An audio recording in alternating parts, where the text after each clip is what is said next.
느낌을 지울 수가 없습니다.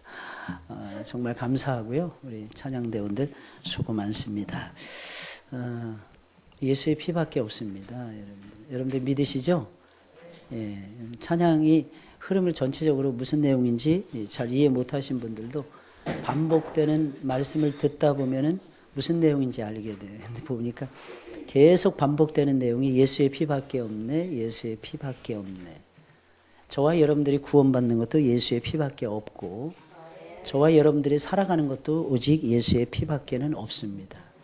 여러분 그 은혜에 사로잡혀서 오늘도 예배하시고 하나님을 예배 중에 체험하시기를 주의 이름으로 축원을 드립니다. 오늘은 하나님을 체험하며 살자, 이런 제목에 하나님을 체험하며 살자. 어떤 사람들은 신앙생활을 몇십 년을 해도 믿음이 자라지를 않습니다.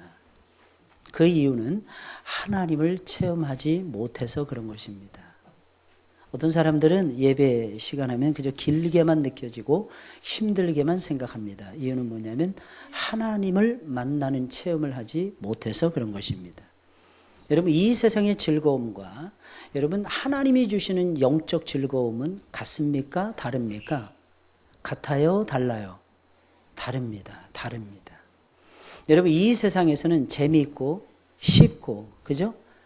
그래야만이 즐겁습니다. 여러분. 그런데 하나님이 주시는 즐거움은 달라요. 힘들어도 피곤해도 답답해도 고달파도 하나님이 주시는 영적 즐거움이 있어요. 그것을 노래로 승화시킨 사람들이 누구냐? 흑인들이었어요. 흑인 영가.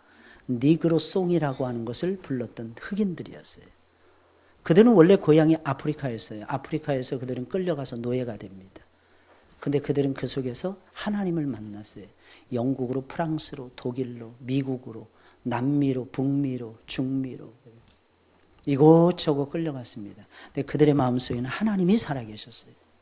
그래서 그들은 가는 곳마다 하나님을 체험했어요. 예배 드리면서 노예인들인데도 하나님을 체험합니다. 그래서 흑인 영가를 보게 되면 얼마나 감동적인지 몰라요. 얼마나 생동감이 있는지 모릅니다. 왜냐하면 하나님의 말씀과 고난이 어울려져 있고 그 고난과 하나님의 말씀 속에서 하나님의 임재를 노래하고 있기 때문입니다. 여러분 호세아 선지자는 이런 말을 했어요. 내 백성이 지식이 없음으로 망하도다. 사람이 망하는 데는 두 가지 때문에 망합니다. 첫째는 그냥 죄 때문에 망해요. 두 번째는 무엇입니까? 여러분 하나님을 모르기 때문에 망합니다. 나를 도와주시는데 나를 빵빵하게 지켜주시고 나에 대한 모든 계획을 가지고 계시고 나를 이 세상에서 제일로 사랑하시는 하나님과 멀어지면 하나님으로부터 힘을 받지 못하기 때문에 하나님을 아는 지식이 없으면 망하게 되는 것입니다. 이것은 선택을 받은 이스라엘 백성들도 결코 예외는 될 수 없었습니다. 예수님께서도 말씀하시기를 영생은 곧 유일하신 참 하나님과 그가 보내신 자 하나님의 아들 예수 그리스도를 아는 것입니다. 라고 예수님께서도 분명하게 말씀하실 정도였어요. 하나님을 알지 못하면 누구나 망한다는 뜻입니다. 하나님을 알면 누구나 흥할 수 있다는 것입니다. 그러니 우리는 딱 한 번뿐인 우리의 소중한 인생을 살면서 반드시 하나님을 체험해야 되고 반드시 하나님을 만나야 되고 반드시 하나님을 아셔야 할 것입니다. 그런데 성경을 읽어보게 되면 하나님을 아는 고상한 지식은 하나님을 체험해야 겨우 알 수 있다고 묘사해주고 있다는 것입니다. 하나님을 체험해야 하나님을 알 수 있다는 겁니다. 특별히 하나님을 알려면 오직 하나님이 열어서 자신을 보여주시는 계시라고 보통 얘기하는데 그 계시를 통해서 하나님을 만나야 하나님을 체험해야 겨우 하나님을 알 수가 있다는 것입니다. 성경을 보게 되면 하나님은 하나님을 체험적으로 알 수 있도록 하나님 자신을 계시하시는 일을 계속하고 계십니다. 창세기부터 계시록까지 하나님의 계시로 꽉 들어차 있는데 전부 다 하나님에 관한 내용이었어요. 하나님은 어떤 분이신지, 하나님은 이런 분이시다, 하나님은 이런 분이시다, 하나님은 저런 분이시다, 하나님에 관련된 내용들로 꽉 들어차 있음을 보게 되는 것입니다. 그것은 무엇을 의미하는 것입니까? 하나님은 자기를 계시하는데 당신을 열어서 보여주시는데 우리들에게 나타내서 보여주시는데 우리가 알 수 있도록 보여주시는데 멈추지 않고 계속해서 당신 자신을 계시해 주신다는 것입니다. 그래서 그런지 하나님이 누군가에게 자신을 계시하시면 그 사람은 하나님을 새롭게 발견합니다. 그래서 그 사람은 하나님께 새로운 이름을 붙여드려요. 하나님은 어떤 분이신지 하나님께 새로운 이름을 붙이거나 색다른 방법으로 하나님을 표현하곤 했습니다. 히브리인들에게 있어서 그 사람의 이름은 곧 그 사람 전부를 의미했어요. 그 사람의 성격, 그 사람의 본질을 나타내는 아주 중요한 부분이 그 사람이 가지고 있는 이름이었어요. 이러한 이유로 성경에 나오는 인물들은 하나님을 체험한 뒤에는 하나님께 새로운 이름을 붙이면서 하나님의 새로운 칭호를 하나님께 붙였던 것입니다. 그렇다면 하나님을 이름으로 안다는 것은 하나님의 임재를, 잘 들으셔야 됩니다, 하나님에 대한 체험을 개인적으로 하는 것을 전제하고 있음을 의미한다는 것입니다. 쉽게 말씀드리면 하나님의 이름을 내가 알았다 하는 것은 하나님을 만났음을 의미한다는 것입니다. 하나님이 어떤 분인지를 내가 만나지 못한 상태에서는 하나님의 이름을 몰라요. 하나님의 속성을 몰라요. 하나님의 본질을 몰라요. 하나님의 인품을 몰라요. 하나님이 우리하고 공유하는 속성이 어떤 것인지 몰라요. 하나님만이 가지고 계신 독특한 비공유적 속성이 무엇인지를 모른다는 것입니다. 이게 전부 다 하나님을 아는 데서, 하나님을 만나는 데서 출발을 한다는 것입니다. 그래서 성경에서의 하나님의 이름과 칭호와 표현이라는 것은 성경에 등장하는 신앙의 인물들이, 잘 들으셔야 됩니다, 어떻게 하나님을 만났는지를 알려주는 키포인트예요. 어떻게 하나님을 만났는지, 어떤 사람이 예를 들어서 여호와, 조금 이따 하겠습니다, 여호와 이레라는 표현을 써서 그 사람은 여호와 이레의 하나님을 만났음을 의미하는 것입니다. 사무엘상 7장의 말씀을 보게 되면 이스라엘이 번번이 블레셋에 깨집니다. 근데 처음으로 이기기 시작합니다. 그때 왕도 없었고 아무도 없을 때였는데 이깁니다. 어떻게 이기느냐? 하나님 앞에 두 가지를 하면서 이깁니다. 예배와 기도를 하면서 이겨요.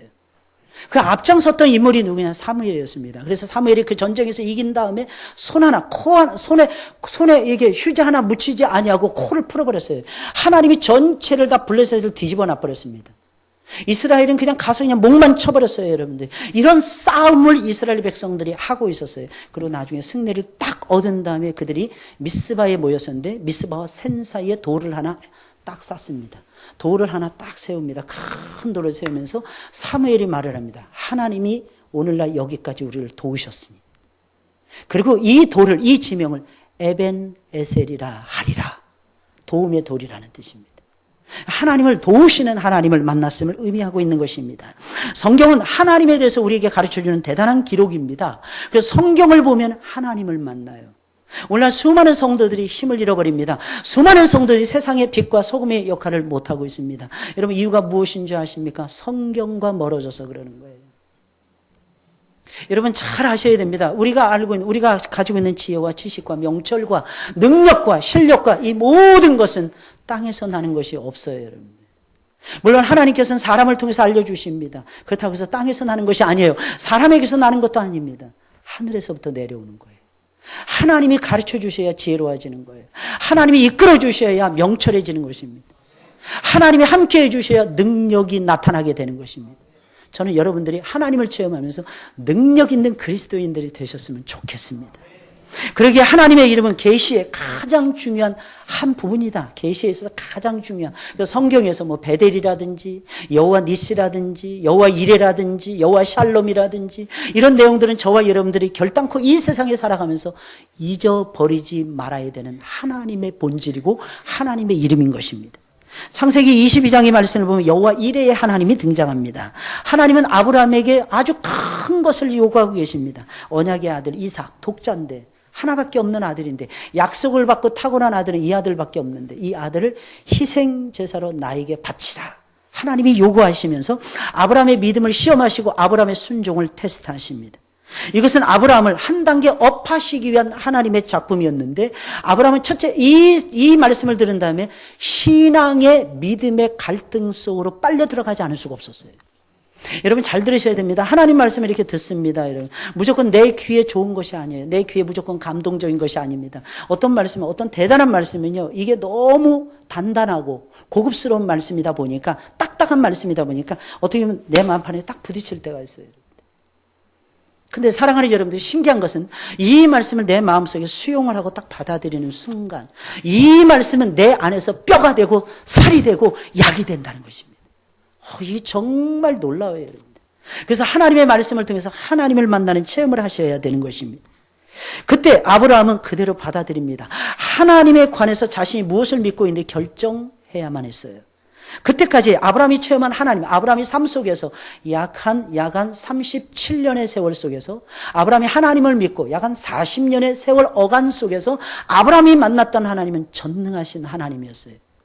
그걸 엘로힘이라고 표현합니다. 성경에서 히브리어로는 엘로힘. 엘로힘이라는 건 우리나라 성경에 전부 다 하나님이라고 번역된 내용이 전부 다 엘로힘 하나님이세요.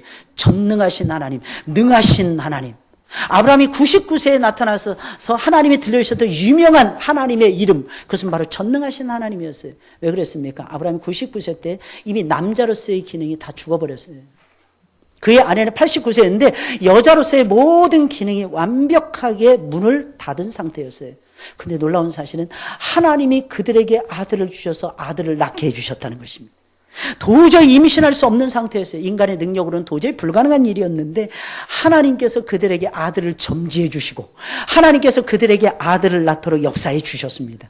그분의 이름은 전능하신 하나님이었어요. 그런데 이번에는 또 다른 하나님을 일깨워주기 위해서, 알려주기 위해서 하나님이 지금 아브라함을 시험하고 계시는 거예요. 하나님은 아브라함에게 믿음의 한 걸음을 더 내디딜 수 있도록 지금 촉구하고 있는 것입니다. 제사를 드리러 아브라함은 그대로 받아들이고 모리아 산을 향해서 출발합니다. 이때 당시 아브라함이 부엘세바 어간에 머무르고 있었는데 부엘세바에서 예루살렘까지의 그 거리는, 이 모리아 산은 예루살렘이었거든요. 나중에 예루살렘이 되고 이 모리아 산, 이삭을 바쳤던 그 자리가 바로 예루살렘 성전터가 돼서 솔로몬의 성전이 세워지는 중심부였습니다. 참 신기하지 않습니까? 역사는요, 속일 수 없고 역사는요, 하나님의 뜻 가운데서 움직인다는 사실을 저와 여러분들이 믿으셔야만 될 것입니다. 여기가 딱 3일 길이었는데 이 3일 길을 가는 동안에 갑자기 이삭이 아브라함에게, 아버지에게 묻습니다. 아버지, 불과 나무는 여기 있는데 번제할 어린 양은 어디 있나이까? 아마 이 말을 듣는 순간 아브라함의 마음은 아마 억장이 무너졌을 것입니다. 번제할 어린 양은 넌데. 그때 아브라함의 마음이 얼마나 힘들었겠어요, 여러분. 상상이 되십니까? 자기 아들을 번제로, 번제라는 것은 다 갈기 전부 다 토막질을 해가지고 쪼개서 하나님 앞에 태워서 드리는 거예요. 그게 바로 버닝이었어요. 버닝, 번제사는 번트 오퍼링이었어요. 그 제사를 드리라는 거예요. 자기 아들을. 불과 나무는 네가 지고 있고 내가 그 번제할 어린 양이니라. 아브라함은 이 말을 참아할 수가 없었어요. 그런데 아브라함은 조금도 망설이거나 당황하지 않습니다. 이미 마치 해야 될 말을 준비한 사람처럼 자기 아들에게 이렇게 말을 합니다. 아들아, 번제할 어린 양은 하나님이 자기를 위하여, 자신을 위하여 친히 준비하실 것이니라. 이게 신앙의 색깔이에요. 이게 신앙의 색깔. 하나님이 친히 준비하시라는 믿음의 근거에서 아브라함은 자신의 생각을 바꿨던 거예요. 자신의 무너지는 낙심하는 마음을 바꿨던 것이고, 그래서 믿음으로 행동을 옮겼던 것입니다. 다시 말씀드리면 하나님의 말씀을 받아들이고 하나님께 순종을 했던 것입니다. 여러분 잘 들으셔야 돼요. 이것이 승리예요. 이게 승리예요. 이것이 승리가 아니고 무엇이 승리입니까? 여러분 살다 보면 하나님의 뜻과 여러분들의 뜻이 충돌할 때가 있을 것입니다. 하나님의 마음과 여러분들의 마음이 갈라질 때가 있을 것입니다. 그래서 낙심하고 절망하고 좌절하고 하나님 앞에서 사네 못 사네 죽네 하면서 저와 여러분들이 아우성을 칠 때가 분명히 있을 것입니다. 그때는요, 내 생각을 접고 내 마음을 접으셔야 돼요. 빨리 접을수록 여러분들에게는 승산 있는 게임이 될 것입니다. 빨리빨리 접으셔야 됩니다. 그걸 바꾸는 것이 믿음인 것입니다. 내 생각을 조정하는 거예요. 내 생각을 하나님의 뜻에 맞춰서 조정하는 것입니다. 하나님은 아브라함의 믿음과 이 믿음과 순종을 보시고 이삭을 바치는 아브라함의 칼을 든 손을 하나님 멈추게 하십니다. 바로 그 시간, 그 시간에 조금만 놓쳤으면 이삭은 죽었을 것입니다. 그런데 하나님께서는 그 찬스를 주세요. 왜냐하면 하나님은 공간과 시간을 창출하시고 공간과 시간을 움직이시는 역사의 진정한 주인이 하나님이시기 때문에 하나님의 절대로 타이밍을 놓치시는 법이 없습니다, 여러분. 그리고는 그를 위해서 순양, 어린 양 하나를 준비해 주십니다. 그래서 아브라함은 방금 자신이 체험으로 알게 된 그 하나님을 따라서 그곳의 이름을 여호와 이레라고 붙이게 되었던 것입니다. 성경에서 여호와 이레라는 단어가 오늘 본문에서, 이 말씀에서 창세기 22장에서 처음으로 등장을 하게 됩니다. 그 뜻은 우리가 잘 알죠. 하나님이 준비하신다. 하나님이 공급하신다. 여러분 믿어지십니까? 하나님이 준비하시는 거예요. 여러분 어떤 일을 새로 시작을 합니다. 근데 그것이 뜻밖의 내가 감당해내긴 너무너무 힘든 일이에요. 근데 파고 갈고 준비하고 가도 이상하게 끝이 안 보이는 거예요. 계속 벽입니다. 계속 전리벽이에요. 사랑하는 여러분들, 그랬을 때는 그건 하나님의 뜻이 아니에요. 참 미련해요. 우리는 세 가지를 통해서 하나님의 뜻을 발견합니다. 첫째, 하나님 말씀의 감동. 두 번째, 내 마음이 거기에 기쁨으로 동조하는 거예요. 세 번째, 하나님께서 환경을 짱짱하게 열어주십니다. 하나님이 환경을 주관하게 하시는 거예요. 이 세 가지가 딱 맞아 떨어져야 됩니다. 근데 하나님이 역사하시고 하나님의 뜻인 건 있죠? 이상하게 가면은요, 이거 하나님이 이상하게 도울 자가 아닌데 날 도와주시는 거예요. 예를 들어서 우리 입시 때 되고, 여러분 면접을 보게 되고, 시험 속에 또 취업을 하는 친구들이 면접을 보고 이럽니다. 나는 죽순 것 같아, 면접에서. 그때 이상하게 합격 통지서가 날라와요. 나는 별말 안 했어. 근데 들어가자마자 나를 심사위원은 심사위원들의 눈빛이 사랑스러운 눈빛이야. 아주 그윽해. 마치 하나님의 사자처럼 나를 포근히 안아줄 것처럼. 실수해도 내가 붙을 것 같아. 내가 잘해야지 이런 생각 하나도 없어. 그냥 나는 있는 모습 그대로 보여줘야지. 그래서 있는 모습 그대로 딱 보여줬더니 되는 것이었어요. 사랑하는 여러분들, 그때 우리가 알아야 돼요. 하나님이 우리보다 앞서서 행하신다는 사실. 여호와의 사자가 우리보다 앞서서 움직인다고 하는 사실. 사랑하는 여러분들, 체험하시길 주님의 이름으로 축원을 드립니다. 공급하신다. 하나님이 공급하신다 이거죠. 하나님이 준비하셔서 하나님이 친히 공급하신다는 거예요. 여러분, 이것을 믿고 체험하는 것이 신앙의 본질이에요. 하나님은 나하고 상관없어. 하나님은 저 높은 곳에 계셔. 나는 땅에 계셔. 하나님은 거룩하셔. 나는 불결해. 나는 부정해. 하나님하고 나하고는 상관이 없어. 죄송합니다. 아직 하나님을 못 만난 거예요. 하나님은요, 손만 뻗치면 닿을 곳에 계십니다, 여러분들. 하나님은 내가 가는 걸음에 앞서서 행하십니다, 여러분. 여호와의 사자가 앞장서서 인도해 가십니다, 여러분. 그래서 하나님은 우리에게 말씀하십니다. 너는 두려워하지 말라. 놀라지 말라. 하나님 말씀하십니다. 내가 너와 함께함이니라. 내가 너를 도와줄 것이니라. 참으로 나의 의로운 오른손으로 내가 너를 붙들어 줄 것이니라. 이 말씀이 이상하게 떠나질 않는 거예요. 일은 안 돼요. 일은 안 되는데도 이상하게 믿음이 생겨요. 처음엔 잘 안 풀려. 나는 뭔가를 해보고 싶어. 안 돼. 그런데 어느 시점에 딱 참고 하나님의 뜻을 구하면서, 기도하면서, 묵상하면서, 하나님의 임재를 구하면서, 하나님의 전능하신 손길을 구하면서 기다리면 하나님은 반드시 역사해 주십니다. 그날에 아브라함은 깨달았어요. 여호와 이레의 하나님을 깨달았던 것입니다. 분명하게 체험을 통해서 깨달았던 것입니다. 이거는 엄청난 체험이에요, 여러분. 이것은 우리가 하나님을 알게 되는 중요한 방편이기도 합니다. 하나님은 우리가 하나님이 일하시는 것을 직접 체험하게 하심으로써 하나님 자신을 알도록 계시해 주시는 거예요. 이걸 계시라고 합니다. 계시가 뭐예요, 여러분들? 하나님이 자신을 열어서 알려주시는 거예요. 자신을 열어서 보여주시는 거예요. 체험이라는 건 뭡니까? 내가 알 수 있도록 하나님께서 자신을 열어서 보여주시는 것입니다.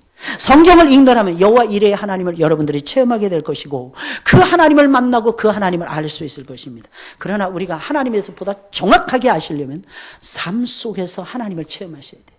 여호와 이레의 하나님, 준비해 주시는 하나님. 무엇이 필요하십니까? 여러분들에게 무엇이 필요하십니까? 여러분들, 어떤 자리가 필요하십니까? 어떤 위치가 필요하십니까? 어떤 직분이 필요하십니까? 어떤 능력이 필요하십니까? 어떤 실력이 필요하십니까?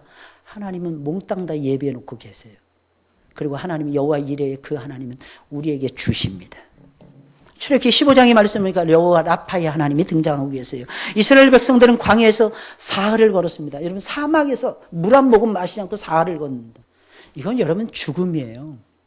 사람이 아무것도 안 먹고 일주일은 충분히 버틸 수 있답니다. 근데 그때도 조건이 하나가 있는데 물은 마셔야 된답니다. 그래야 일주일 동안 금식할 수 있답니다. 그리고 3일이랍니다. 물도 안 마시면요 3일을 버티기가 어렵답니다. 그래서 보통 어르신들이 돌아가실 때 보면 곡기를 끊으시고, 그죠? 물도 한 모금 못 넘길 때 돌아가십니다. 여러분, 근데 사흘을 못 마셨다니까, 사흘을. 게다가 물을 발견했습니다. 겨우 물을 발견했어요. 마라라는 장소에서요. 근데 그 물은 써서 먹을 수가 없어서 상했던 것입니다. 썩었던 것입니다. 게다가 이게 바닷가 근처다 보니까 이 물이 짜기까지 한 거예요. 썩은 데다가 짠 냄새가 나는, 도저히 마실 수가 없는 물이었어요. 그런데 그때 실망감이 얼마나 컸겠습니까? 그러자 이스라엘 백성들은 모세를 향해서 원망하고 불평합니다. 우리에게 물을 달라고 아우성을 칩니다. 왜? 그들은 구원의 은총을 맛본, 애굽을 통과했잖아요. 애굽에서 자유를 얻었잖아요. 홍해가 갈라지는 기적을 체험하면서 그 홍해에 애굽의 모든 군대들이 수장되는 것까지 체험했잖아요. 여호와 하나님은 승리를 자신에게 주시는 하나님이시라는 걸 체험했잖아요. 그런데 이상하게 순식간에 바뀌어지는 거예요. 원망하는 자리에 그들은 떨어졌던 것입니다. 그리고 하나님을 원망하고 하나님이 세운 지도자 모세를 원망했어요. 이유가 무엇입니까? 왜 그들은 조금을 참지 못하고 이렇게 하나님을 원망했던 것입니까? 더 신기한 건요, 여기서 하루길도 되지 않아서 바로 지척에 엘림이라고 하는 지역에 있었는데 여기는 종려나무 70그루가 있었어요. 샘들이 12개나 되었습니다. 이스라엘 12지파 있잖아요. 한 지파당 하나씩 물샘을 하나씩 콸콸 쏟아지는 물샘을 주시고 쉴 수 있는 엘림의 골짜기를 하나님께서는 그들에게 허락해 주셨는데 요거 조금 못 참았어요. 이유가 무엇인지 아십니까? 아직도 그들 안에는 하나님 앞에 변화되지 않는, 치료되지 아니한 악한 본성, 바로 죄성이 남아있었기 때문이었습니다. 여러분, 그때 모세는 부르짖어서 이렇게 기도합니다. 하나님, 이 백성의 악한 본성을 치료해 주소서. 하나님이 보소서. 이 본성이 고쳐지지 않는 한은 아무것도 우리가 할 수 없나이다. 이 악한 본성을 치료해 주옵소서. 여러분, 우리의 악한 본성, 못된 본성이 있죠. 예수님 믿어도 여전히 남아있는 그 지저분한 그 성질머리, 그런 것들이 있잖아요. 여러분, 작은 일에도 굉장히 답답해하고 초급해하고, 여러분, 이 죄성이라고 불려지는 못된 sin nature라고 불려지는 못된 본성이 있어요. 여러분, 죄송합니다. 이것은요, 예수님의 십자가로도 안 고쳐져요. 예수님의 십자가로는 근본적인 죄를 사함을 받습니다. 그런데 이 죄성은 안 고쳐집니다. 하나님 말씀의 은혜를 잔뜩 받아도 이 죄성은 안 고쳐집니다. 쉽사리 안 고쳐져요. 그러면 이 죄성을 어떻게 고쳐요? 두 가지를 통해서 고쳐집니다. 첫째, 인정하는 거예요. 내가 이런 죄인입니다. 인정해야 돼요. 하나님, 나에게 이런 죄성이 있습니다. 이스라엘이 이미 애굽을 통과하고 홍해바다를 지나온 사람이, 구원 못 받은 사람들이 아니라 구원받은 사람들이라니까요. 구원받은 사람들이 원망하고 불평하고 있다니까요. 오늘날에도 마찬가지죠. 예수님을 믿고 구원받은 하나님의 백성들이 하나님의 일은 하지 못한 상태에서 맨날 모였다 하면 잔소리, 맨날 모였다 하면 불평, 원망하는 말을 쏟아낼 때가 얼마나 많이 있습니까? 사랑하는 여러분들. 그것은 내게 그런 악성 본성이 있음을 첫째 인정하셔야 돼요. 두 번째, 무엇을 통해서 고쳐지느냐? 하나님 앞에 그것을 내려놓고 모세처럼 기도하셔야 치료를 받는 거예요, 여러분. 하나님은 기도해야, 옛날에 어르신들이 그랬잖아요, 여러분들. 기도의 분량이 차야만이 하나님이 역사하신다고. 누가 안 변해. 제가 왜 안 변하는지 모르겠다는 거예요. 그때 우리의 어머니들, 우리의 신앙의 아버지들이 이렇게 생각했습니다. 기도의 분량이 차야 바뀌어진다. 그래서 기도가 그렇게 소중한 거예요, 여러분들. 왜 작게 조금 기도한 다음에 왜 역사가 없는가? 여러분, 더 기다리셔야 됩니다. 더 참고 기다리셔야 돼요. 하나님 반드시 살아계시기 때문에 역사해 주실 것입니다. 기도하셔야 돼요. 그래서 무릎 꿇고 기도하는 것이 그렇게 소중한 것입니다. 날마다 숨쉬는 순간마다 기도하셔야 됩니다, 여러분. 아침에도 기도하셔야 됩니다. 점심에도 기도하셔야 됩니다, 여러분. 밤에도 기도하셔야 됩니다, 여러분. 그러면 아름답고 깨끗한 그릇으로 내 자신이 바뀌어져 가고 있음을 발견하게 될 것입니다. 어떤 분들은 또 이렇게 말씀하시는 분들도 계십니다. 목사님, 그분은 항상 기도하는데 왜 안 변할까요? 그건 비밀이라서 안 가르쳐 드리겠어요. 그건 놀라운 비밀이에요. 그건 나중에 시간 되면 가르쳐 드리겠습니다. 그러자 하나님께서 응답해 주십니다. 너희가 너희 하나님 나 여호와의 말을 청종하고 나의 보기에 의를 행하며 내 계명에 귀를 기울이며 내 모든 규례를 지키면 내가 애굽 사람에게 내린 모든 질병이 하나도 너희에게 내리지 아니하리니 나는 너희를 치료하는 여호와라. 하나님이 이렇게 말씀하십니다. 이것은 하나님이 우리의 모든 질병과 아픔을 치료해 주시는 의사라고 하는 뜻입니다. 그러면서 하나님은 자신을 계시하고 있는 것입니다. 나는 의사이니라. 나는 의원이니라. 나는 너희를 고치는 의사이니라. 이런 하나님을 반드시 우리가 삶 속에서 치료받으시고 체험하셔야 됩니다. 왜? 도대체 왜, 여러분들? 우리는 늘 망가지잖아요. 우리는 늘 다치잖아요, 여러분들. 차를 샀습니다. 그 차가 한 10년 동안 하나도 긁히지 않는다. 그런 차 보셨습니까? 여러분들 그런 차 보셨어요? 집을 샀습니다. 망가지지 않는 집 봤습니까? 사람이 태어나면서 쭉 자라면서 얼굴에 흉터 하나 없는 사람 봤습니까? 여러분? 모르겠어요. 혹시 그러면 너무 얌전해서, 그죠? 너무 얌전하게 해서, 그죠? 우리 여기 찬양대에 앉아 계신 분들은 다 예쁘죠? 그죠? 천사처럼. 이분들은 흠이 없는 분들이에요. 할렐루야. 잘 보세요, 여러분들. 자세히 들여다보면요. 우리가 거울 앞에 딱 서게 되면요. 눈이 어떤 사람은 하나가 올라가 있고 하나 내려가 있어요. 잘 보세요, 여러분. 어떤 사람은 하나가 눈이 크고 하나가 작습니다. 어떤 사람은 눈썹 하나가 올라가 있고 눈썹 하나가 처져 있습니다. 그걸 그림으로 그려서 바꾸려고 애를 참 많이 씁니다. 근데 안 돼요. 잘 안 돼요. 어떤 사람은 입꼬리가 올라가 있습니다. 어떤 사람은 이마에 흉터가 있습니다. 저는 4살 때인가 5살 때 우물 파는 거기에 빠진 적이 있었어요. 그래서 자세히 보게 되면 눈썹 한쪽이 여기 중간에 이렇게 패여 있는 것이 보여집니다. 그때 빠져. 저는 근데 살아나온 것만 해도 감사해요. 제가 기어서, 어린애가 기어서 나왔으니까. 수영을 배워서 그랬겠죠. 그죠? 하나님이 보호해 주시는 거예요. 하나님이. 저는 죽을 고비를 살면서 어린 시절에 한 4-5번 넘겼던 사람이에요. 그때마다 느끼는 것이 하나님이 저를 보호해 주셨다는 사실. 그것뿐만이 아니죠, 여러분. 상하고 찢긴 것을 하나님이 치료해 주세요. 예수님은 가시는 곳마다 사역하셨어요. 선포하셨어요. 하나님 말씀을 힘있게 선포하십니다. 그리고 그 말씀을 깨닫지 못한 자들에게 또한 가르쳐 주셨어요. 그리고 예수님 뭐 하셨습니까? 사람의 영혼과 육체를 치료해 주셨어요. 우리는 망가질 때가 많아요. 우리는 상처도 쉽게 있습니다. 마음의 상처도 있습니다. 몸의 상처도 있습니다. 이 세상에서 상처 없는 사람들은 아무도 없어요. 근데 참 신기합니다. 하나님은 다 고쳐주세요. 여러분들을 고쳐주시는 하나님을 한번 만나보세요, 여러분. 여러분들의 자녀들을 고쳐주시는 하나님을 체험해보세요, 여러분들. 그러면 하나님이 느껴져요. 어떻게? 하나님은 나를 치료하시는 하나님이시죠.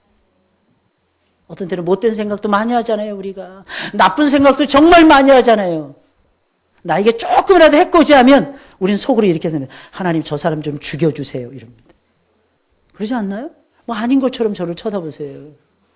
하나님 저 사람 좀 없애주세요. 저 사람 때문에 피곤해요. 하나님 저 사람 때문에 못 살겠어요. 징글징글해요. 저 원수만 없으면 제가 살겠어요. 그러다가 원수를 없애줍니다. 그럽니다. 제 원수를 하나님 왜 치웠습니까, 하나님? 그래도 없는 것보다는 있는 게 낫습니다. 이럽니다, 우리가 하나님 앞에서. 사랑하는 여러분들 기억하셔야 돼요. 하나님은 치료하시는 하나님이세요. 누가 좀 모자라 보이거나 누가 좀 힘들어 보이면 여러분들 기도하셔야 됩니다. 전부 다 매달려서 기도하셔야 돼요. 하나님 치료해 주세요. 하나님 고쳐주세요. 누군가가 아픔이 있어요. 누군가가 자식에 대한 아픔이 있어요. 여러분. 저는 그런 분들도 만났어요. 어떤 분은 태어나자마자 아기 정상으로 태어났는데 그 아기가 갑자기 균에 감염이 되면서 애가 몹쓸 불치의 질병에 빠지거나 받아들일 수 없는 아빠와 엄마는 맨날 기도하는 거예요. 하나님 하면서. 하나님, 내 죽이고 싶어요, 저 사람. 우리 아이에게 해를 준 저 사람. 근데 참 신기합니다. 하나님 말씀하시는 거예요. 용서하라. 너는 용서하거라. 내가 너를 용서한 것처럼 너는 용서하거라.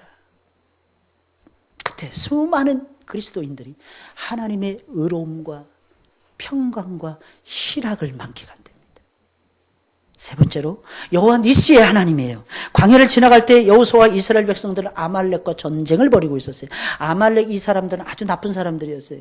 이스라엘 백성들이 광야를 40년을 돌다 보니까 뒤에 처지는 사람들이 있었어요. 여자들과 노인들과 어린아이들이었어요. 그때 아말렉이 뒤에서 후미에서 공격하는 거예요. 모든 나라 모든 족속들은 이스라엘이 애굽을 이기고 탈출했다. 이 사실 앞에서 모든 족속들은 그냥 벌벌벌 두려워서 떨고 이스라엘 근처도 가지 않습니다. 이스라엘 근처에 가면 그 놀라운 불기둥에 그 놀라운 구름기둥에 자기들이 휘말려서 죽을 것이 뻔했기 때문입니다. 그런데 하나님을 두려워하지 않는 족속이 있었어요. 이스라엘 백성들을 두려워하지 않는 족속이 있었어요. 그들이 바로 아말렉이었습니다. 후미를 공격해서 수많은 이스라엘 백성들을 죽이게 됩니다. 어쩔 수 없이 모세는 여호수아를 앞에 내세우면서 그들과 싸우도록 합니다. 그때 모세는 산꼭대기에 올라가서 내려다보고 있습니다. 신기한 것은요, 모세가 하나님을 향해서 손을 들고 있을 때는 이스라엘이 이기는 것이었어요. 모세의 손이 내려오면 아무리 여호수아가 잘 싸워도 이스라엘이 지는 것이었습니다. 근데 신기한 것은 그날에 하나님은 이스라엘에게 승리를 안겨주셨다고 하는 사실입니다. 하나님은 이스라엘에게 아말렉을 물리칠 수 있도록 승전할 수 있도록 해주셨다는 것입니다. 이유가 무엇입니까? 모세의 손이 내려오지 않았기 때문입니다. 그것도 하루 종일 여러분들. 물론 그것은 그의 힘만으로 이루어진 것은 아니었습니다. 아론과 훌이 옆에서 도와주었기 때문입니다. 사랑하는 여러분. 이 사실을 여러분들이 기억하셔야 됩니다. 여러분들 기억하셔야 됩니다. 예수 그리스도의 손이 내려오지 않습니다. 그래서 저와 여러분들은 승리하고야 말 것입니다. 그리고 이 땅에서 승리하려면 사랑하는 여러분들, 여러분들의 목자인 제 손에 기도가 내려오지 않도록 여러분들이 제 손을 받쳐 주셔야 할 것입니다. 그러면 여러분들도 똑같이 같이 기도하는 것입니다. 승리는 저만 얻는 것이 아니에요. 우리 교회가 얻는 것입니다. 승리는 저만 얻는 것이 아닙니다. 여러분들이 같이 공유하는 승리라고 하는 사실입니다. 그러자 모세는 거기서 단을 쌌습니다. 그러면서 이름을 붙여요. 여호와 니시. 여호와는 나의 깃발이라는 뜻입니다. 여호와는 나의 승리가 되신다 이런 뜻입니다. 옛날에 깃발은 보통 그 군대 앞에서 그 군대를 대표하는 자가 누구인가를 나타내는 표상이었어요. 이게 깃발이었어요. 그럼 여호와는 나의 깃발, 여호와 니시라고 하는 말은 하나님을 대표하는 자들이 이스라엘 백성들이라는 것을 상징적으로 보여주는 것입니다. 그렇다면 이것은 무엇을 의미하는 것입니까? 이스라엘의 주인은 하나님이시라는 거예요. 이스라엘의 주인은 하나님이십니다. 모세의 손을 들었던 손, 이것은 무엇을 의미하는 것입니까? 이 싸움은 하나님께 속한 싸움이라는 거예요. 그리고 이스라엘은 하나님께 속해 있다는 것입니다. 그래서 손을 들고 항복선언을 하면서요, 하나님께 모세는 매달렸다는 것입니다. 사랑하는 여러분들 기억하셔야 됩니다. 우리는 하나님의 백성들입니다. 하나님을 믿는 사람들이에요. 여호와는 우리의 깃발이라는 사실을 기억하셔야 됩니다. 무슨 깃발을 들고 여러분 싸우십니까? 예수의 깃발. 시험을 봅니다.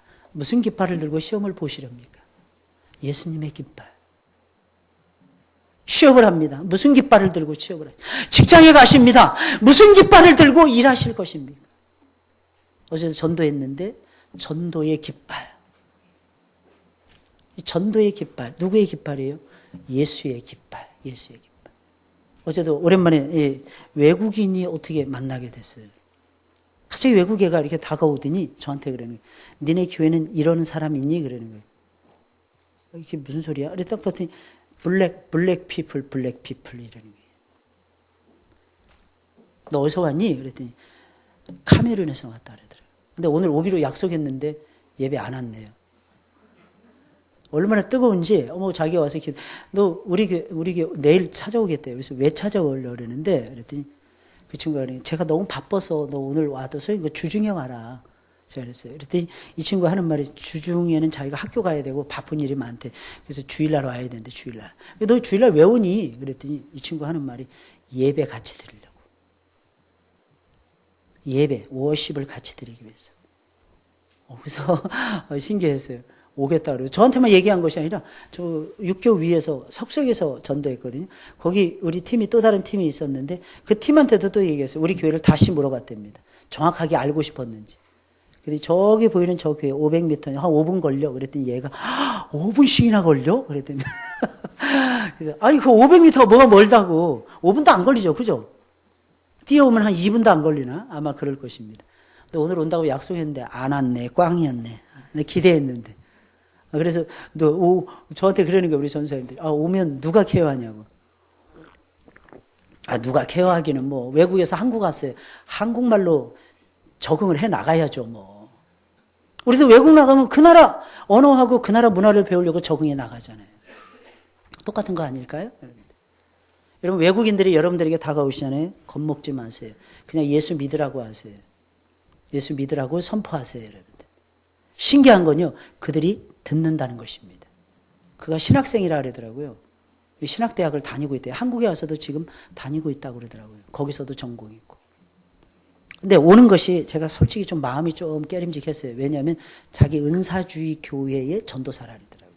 우리하고는 좀 색깔이 달라요. 오순절 계통이에요. 제가 좀 그거는 좀 우리하고 좀 색깔이 좀 다른데 컬러가 좀 분명히 다른데 이러고 있었는데 다행히 안 왔습니다. 여러분 그런데 하나님은요 우리에게 승리를 주시는데 여러분 보세요. 여호와 이레, 여호와 라파, 여호와 니시의 하나님을 체험하셔야 됩니다. 그러면 왜 하나님께서는 여호와 이레, 여호와 라파, 여호와 니시의 하나님을 우리에게 다가오실까요? 준비하시고 치료하시고 승리케 하시는 하나님이시라니까요. 왜 그렇게 다가오실까요? 우리를 사랑하기 때문입니다. 무엇 때문에 자신을 열어서 그렇게 체험하도록 하시고 자신을 열어서 보여주시는 것입니까? 하나님을 알아서 하나님과 깊은 사랑의 관계를 이루라고. 하나님이 우리에게 자신을 계시하신 것은 우리가 하나님을 체험함으로 하나님을 알기를 하나님이 원하셨던 것입니다. 그래서 때때로 우리는 하나님의 자기 계시를 통해서 하나님을 알게 되는 것이고 그 하나님의 자기 계시를 통해서 잘 들으셔야 됩니다. 하나님이 우리를 향하신 최고의 사랑을 깨닫게 되는 것입니다. 예수님이 이런 말씀하셨어요. 요한복음 14장 21절에서 이렇게 말씀하셨습니다. 나의 계명을 가지고 지키는 자라야 나를 사랑하는 자니. 나의 계명을 가지고 지키는 자라야 예수님을 진짜 사랑하는 자라는 거예요. 나를 사랑하는 자는 잘 들으셔야 됩니다. 첫째, 내 아버지께 사랑을 받을 것이요. 하나님의 사랑을 독차지한다는 거예요. 하나님의 계명을 지키는 자는 하나님을 사랑하는 자는, 하나님을 사랑하는 자는 내 아버지께 사랑을 받는다는 뜻입니다. 그리고 둘째, 나도 그를 사랑하여. 하나님도 예수님도 사랑하신다는 거예요. 하나님만 사랑하시는 것이 아니라 예수님도 사랑하신다는 거예요. 셋째, 그에게 나를 나타내리라. 그에게 나를 보여주리라. 다시 말씀드리면 이거예요. 하나님의 계명을 지키면 하나님의 사랑 속에 들어갑니다. 하나님과 사랑의 관계를 맺다 보면 놀라운 역사가 벌어지는데 하나님을 알게 되는 역사가 일어난다.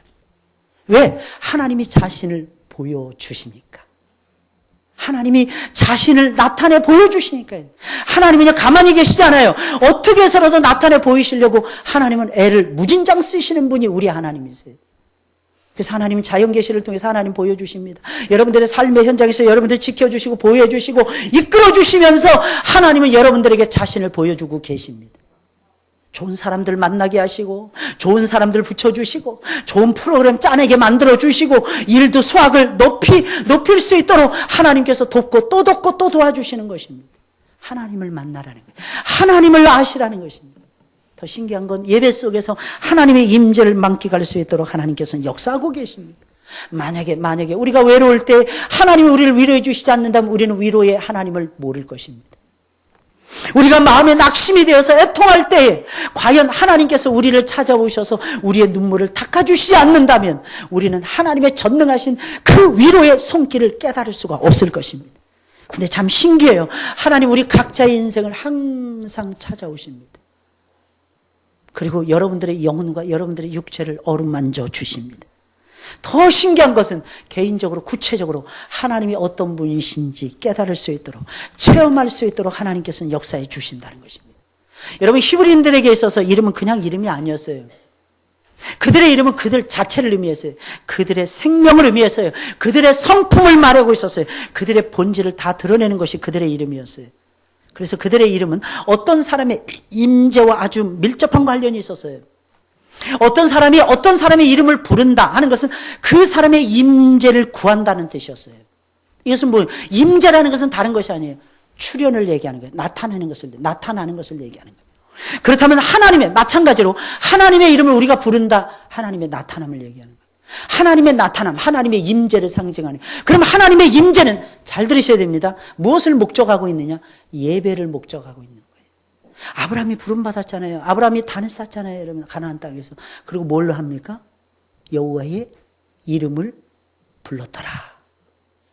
이삭이 단을 쌓습니다. 브엘세바로 돌아와서 단을 쌓고 맹세의 우물 7개의 우물 우리의 인생 전체에 콸콸콸콸 쏟아지는 샘물과 같은 주님이시라고 고백을 하면서 단을 쌓고 여호와의 이름을 부릅니다. 여호와의 이름을 불렀다는 것은 곧 예배적 인격자로 하나님 앞에 하나님에 섰다는 것이고 하나님 앞에 섰다는 것이고 하나님께 경배하며 찬양하며 기도했음을 의미하는 것입니다. 그래서 여러분 시편 기자는 이렇게 말을 했습니다. 시편 89편 15절 16절에서 즐거운 소리를 아는 백성은 유복한 자라. 즐거운 소리를 아는 백성. 하나님이 우리를 부르시고 하나님이 우리에게 말씀하시고 하나님이 우리에게 가르쳐 주시고 하나님께서 복 주시는 이 소리를 듣는 자가 복 있는 자라는 뜻이에요. 이 소리를 근데 오늘날의 사람들이 듣기를 싫어하는 거예요, 여러분. 왜? 여러분 죄송합니다. 오랫동안 세상에 그러니까 세상적이 돼서 그래요. 오랫동안 세상 속에서 맨날 귀신의 음성만 들으니까 귀신의 말을 듣기를 좋아해서 그러는 거예요. 귀신의 말은 그냥 무조건 재밌습니다. 깔깔깔깔 호호호 하면서 왜? 정욕적이기 때문에 육신적이기 때문입니다. 근데 여러분 아셔야 되는 것이 있어요. 우리는 육신적인 인생을 살면 하나님을 못 만난다는 것입니다. 하나님을 만나려면 육신적인 것을 뒤로 하시고 영적인 존재로 바뀌어지셔야 됩니다. 그러면 어떻게 하면? 첫째 하나님의 말씀을 들으셔야 돼요. 청종하셔야 돼요. 귀로 들으셔야 돼요. 오후 예배 때 우리 총회 교육원에서 수고하시는 목사님이 오셔서 특강을 해주십니다. 어떻게 들을까? 하나님의 소리를 어떻게 들을까? 제목 보고 제가 깜짝 놀랐어요. 항상 그러죠. 저는 오시는 강사님들에게 우리 교회 이러니까 이런 거 해주세요. 이렇게 말씀 안 드립니다. 그냥 기도하고 맡겨요. 근데 그 목사님 제목 딱 봤는데 기도 제목 언제까지 설교 제목 주시고 언제까지만 주세요. 주일 보통 한 6일 전에는 제가 항상 봤거든요. 딱 주시면서 그러는 거예요. 제목 딱 보고 제가 깜짝 놀랐어요. 하나님이 우리에게 음성을 들려주시겠구나. 하나님은 자신을 계시하실 때도 역시 마찬가지입니다. 음성을 통해서 들려주십니다. 근데 사람을 통해서 들려주세요. 그러니까 이게 하늘의 소리인데 땅의 소리처럼 느끼게 하는 거예요. 근데 사실은 하늘의 소리예요.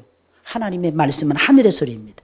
여호와여 저희가 주의 얼굴빛에 다니며 이건 구원받는 빛은 구원을 얘기하는 거예요. 구원의 빛, 구원의 빛. 우리에게 구원을 안겨주는 빛. 왜? 캄캄한 어둠, 영적으로 암흑 속에 우리가 빠져 있으니까 하나님이 빛을 촥 던져주셔서 우리를 구원해 주십니다. 종일 주의 이름으로 기뻐하며 주의 이름으로 기뻐하는 주의 이름으로 예배하는 것을 얘기하는 거예요. 주의 의로 인하여 높아지오니 하나님 앞에 예배드리고 거룩함을 받은 백성은 어디를 가나 인정받고 높아진다는 것입니다. 높아지는 거예요. 그게 의로움이에요. 의로움.